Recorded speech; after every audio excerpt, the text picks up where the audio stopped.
le pire changement d'entraîneur de l'histoire de la Ligue 1 a eu lieu à Lyon, avec le remplacement de Laurent Blanc par Fabio Grosso.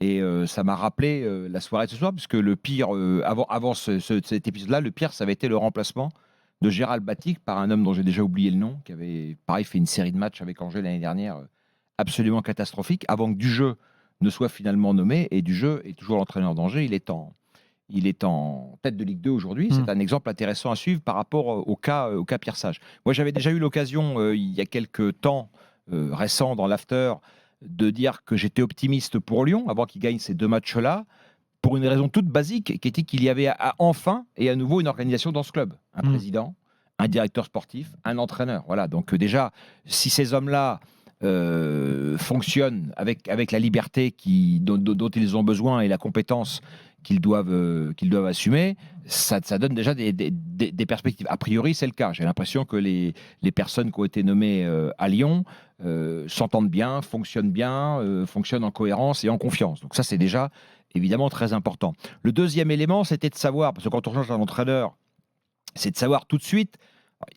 L'effet psychologique, j'y crois pas trop, mais c'est surtout de savoir s'il y a un effet avec le groupe. Si le groupe, et surtout ce groupe lyonnais, je sais s'il est compliqué, adhère ou pas à l'entraîneur. Ça, on a déjà la réponse. Le groupe lyonnais adhère à Pierre Sage. C'est évident, on l'a vu, y compris à l'image samedi soir à Monaco. Ça ne veut pas dire que c'est le jour et la nuit avec l'équipe de Lyon d'avant, mais ça veut dire quand même qu'il s'est passé quelque chose et que cet homme-là, en peu de temps, a réussi à créer quelque chose. Et il me semble qu'il l'a, d'après les échos que j'ai eus de Lyon, que finalement il est revenu à des basiques, que c'est très simple, que c'est des fondamentaux, que les messages qu'il adresse à ses joueurs sont très clairs et très simples, et que des fois les professionnels du foot ont simplement besoin de messages clairs, et ils ont surtout besoin d'être dirigés, ils le sont. Et puis à côté de Pierre Sage, il y a un directeur sportif, David Friot, qui a quand même passé 3 ou 4 ans, je ne sais pas, à l'OM, dernièrement au contact de Sampaoli, au contact de Tudor, au contact des entraîneurs qui ont succédé à Tudor cette saison, et donc au contact d'un groupe pro qui a pu apporter ce vécu-là, cette expérience-là. Donc il me semble que